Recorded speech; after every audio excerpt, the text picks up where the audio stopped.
नमस्ते दोस्तों। क्या आप अंधेरे से डरते हैं?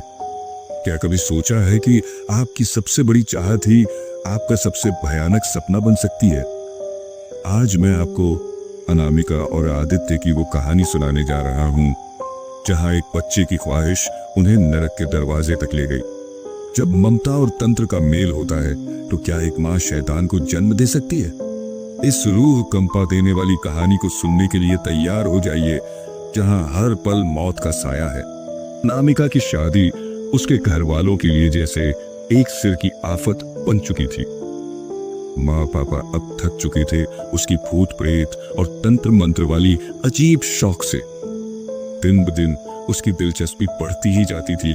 कभी किसी पुरानी तंत्र किताब में खोई रहती तो कभी किसी उधड़े हुए पन्नों वाली डायरी में। लोग जहां अच्छी किताबों के लिए लाइब्रेरी जाते हैं, वहां अनामिका का रास्ता अक्सर कबाड़ी की दुकान की ओर मुड़ जाता था। उसे पता था कि आज की पीढ़ी इन बातों को तकियानूसी समझकर किताबें कबाड़ में फेंक देती है, और उसी कबाड़ में छिपे होते हैं वो राज जिनकी उसे तलाश थी। उसने अपने कमरे को एक लाइब्रेरी और एक तरह के छोटे संग्रहालय का रूप दे दिया था।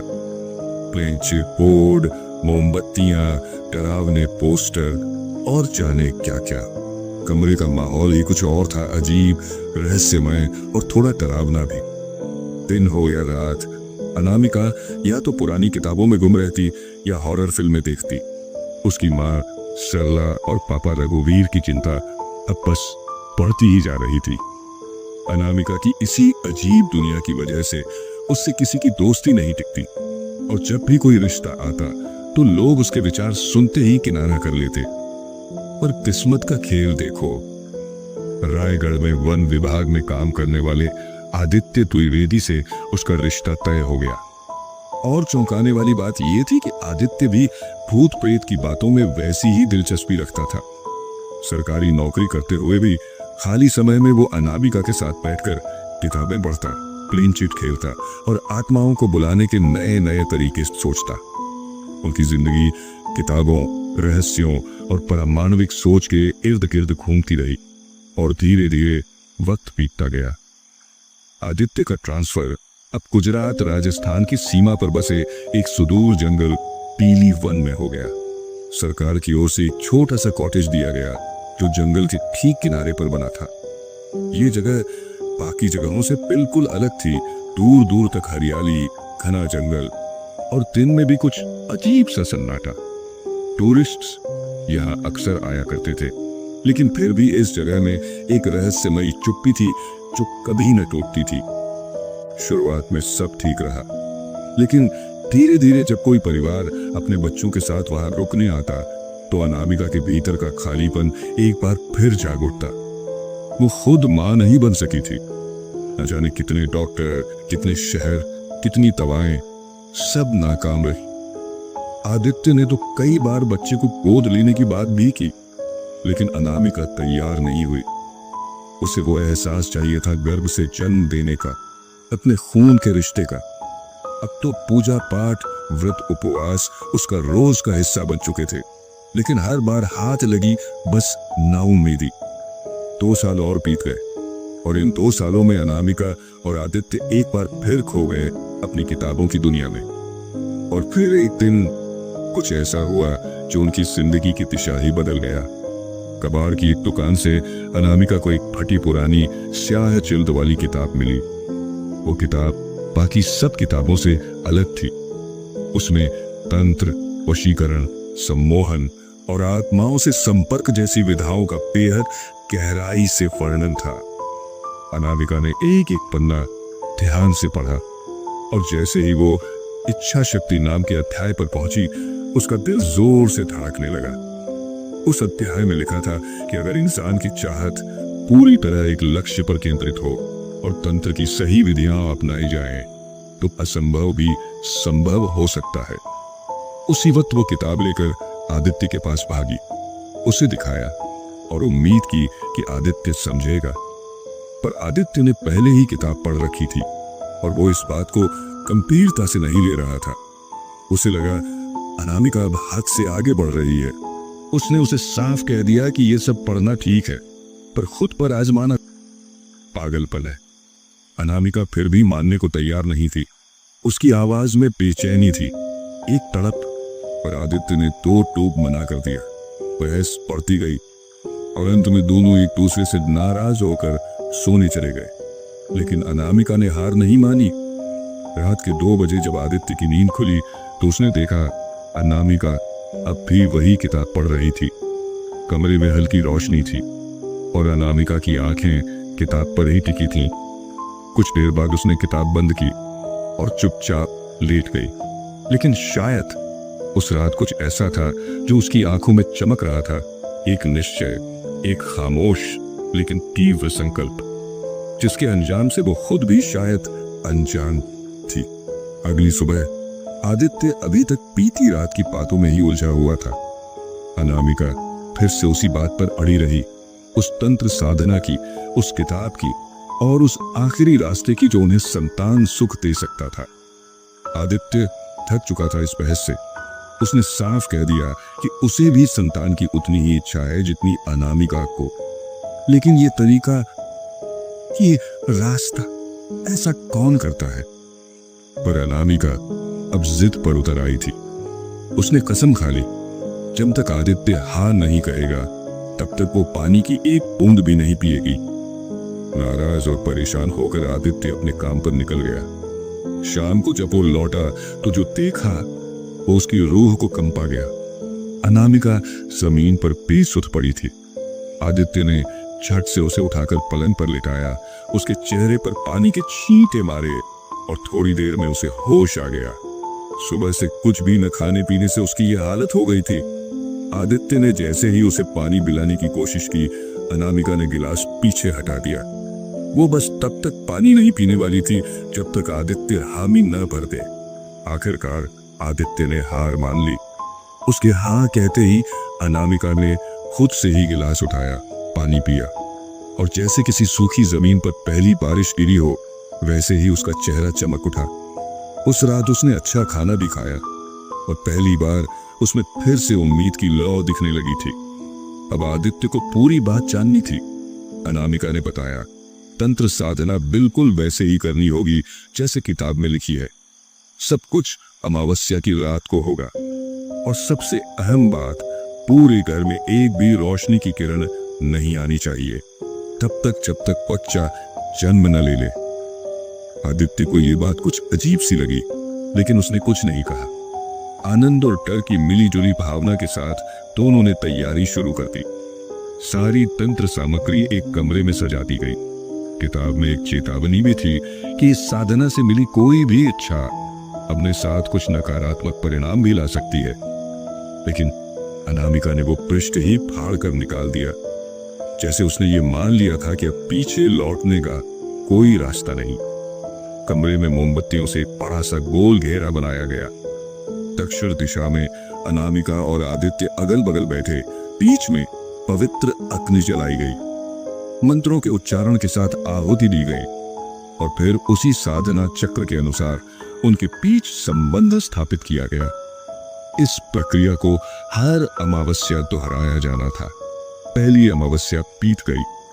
अनामिका संतुष्ट थी और आदित्य सिर्फ उसकी मुस्कान में सुकून ढूंढ रहा था। लेकिन अगली अमावस्या से कुछ दिन पहले एक भयानक हादसा हुआ। जंगल में एक जंगली जानवर को पकड़ने के दौरान आदित्य पूरी तरह जख्मी हो गया। उसका हाथ झाड़ियों में फंस गया और बाहर निकालते समय वह पूरी तरह लहूलुहान हो गया। शाम को जब वो घर लौटा, अनामिका उसे देखकर कांप गई, पर चिंता सिर्फ उसकी चोट की नहीं थी। अनामिका को डर था कि अमावस्या की रात अब कैसे पूरी होगी।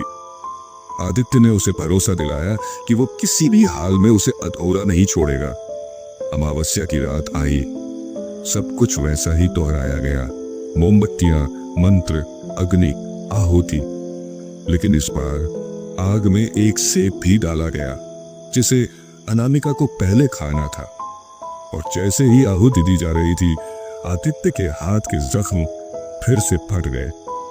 ताजे खून की धारें बहने लगी। आहुति तो घी से होनी थी, लेकिन अब साथ में रक्त भी पड़ रहा था। जैसे ही खून की बूंदें आग में गिरी, लपटें भड़क उठी। वो आग एक पल को जैसे जीवित लगने लगी। सब कुछ खत्म होने के बाद अनामिका ने सेब खाया और दोनों सोने चले गए। सप्ताह भर बाद अनामिका को अपने भीतर कुछ अलग सा महसूस होने लगा, जैसे कोई हलचल, कोई अजीब ऊर्जा। टेस्ट करने पर रिपोर्ट आई, वो गर्भवती थी। खुशी का ठिकाना नहीं रहा। दोनों को लगा आखिरकार उनकी तपस्या सफल हुई। लेकिन 1 महीना भी नहीं बीता था कि अनामिका का पेट साफ तौर पर बाहर उभरने लगा। ये आम बात नहीं थी, मगर अनामिका तो जैसे सब कुछ भूल चुकी थी।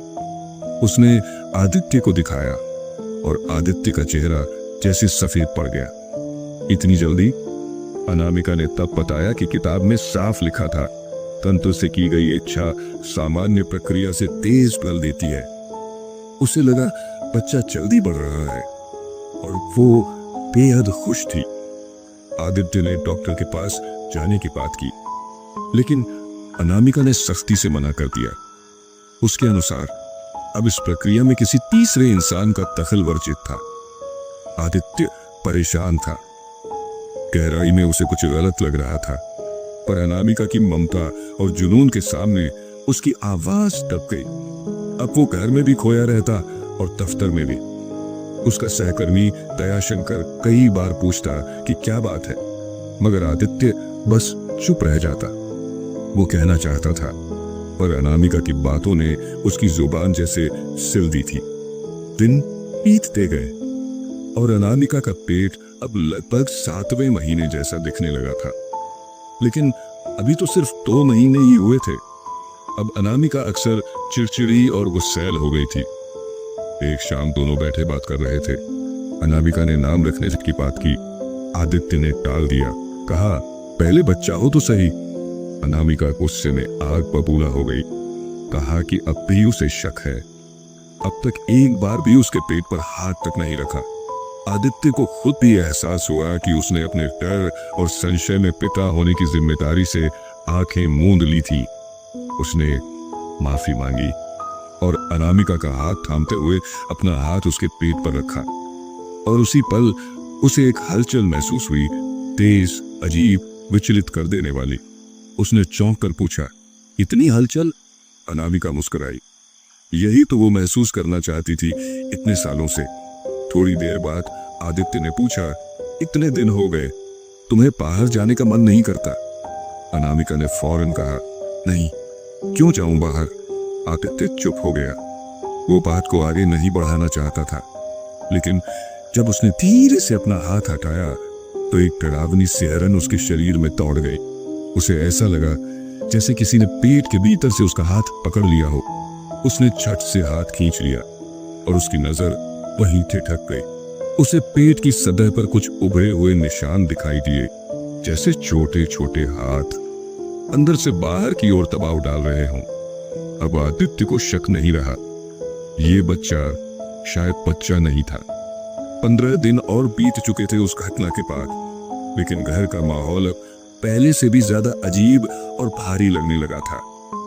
एक दिन जब मैं घर के आंगन में बैठा था, मैंने सुना कि आदित्य ने बड़ी नरमी से अनामिका से कहा, सुनो, अपनी माँ को बुला लो, शायद उनका साथ तुम्हारे लिए ठीक रहेगा। लेकिन अनामिका की प्रतिक्रिया ने जैसे पूरे घर की हवा को काट दिया। उसकी आंखों में गुस्से की आग थी। उसने जल्लाकर कहा, कुछ परेशानी है क्या तुम्हें? समझ नहीं आता तुम्हें? कोई पाव नहीं रखेगा इस घर में। उसके चेहरे के भाव इतने भयावह थे कि आदित्य कुछ भी कहे बिना चुप हो गया। अब वो ऑफिस जाना छोड़ चुका था, क्योंकि साफ दिखने लगा था कि अनामिका के पेट में पल रहा बच्चा जन्म लेने को तैयार है। उसने छुट्टी ले ली थी और अब हर जरूरी सामान घर पर ही रखता, ताकि अनामिका को कहीं बाहर न जाना पड़े।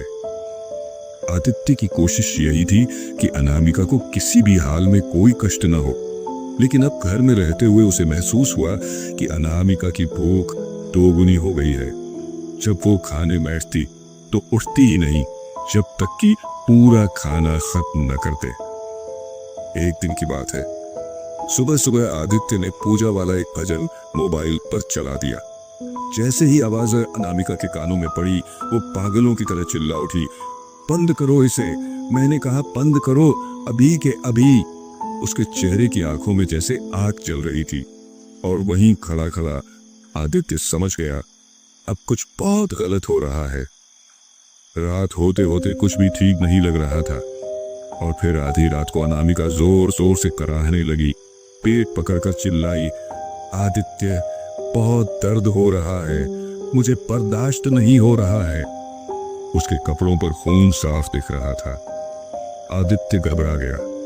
डॉक्टर को बुलाने की कोई संभावना नहीं थी, कोई मदद नहीं, कोई रास्ता नहीं। उसे खुद ही सब कुछ संभालना था। उसने जल्दी से एक बाल्टी पानी, एक चादर और एक कैंची पास में रख ली। अनामिका दर्द से चीख रही थी, कुछ ना होगा, बस तुम यहीं रहो। आदित्य ने कांपते हाथों से अनामिका को चादर पर लिटाया। उसकी चीखें पूरे घर में गूंज रही थी। जोर लगाते लगाते आखिरकार बच्चा बाहर आया, लेकिन वो एक आम बच्चा नहीं था। जब आदित्य ने उसे कपड़े से साफ किया तो उसकी रूह तक कांप उठी। उस बच्चे की कलाइयों से 2 एक्स्ट्रा हाथ निकले हुए थे, नाखून लंबे और नुकीले, आंखें पूरी तरह लाल खून जैसी।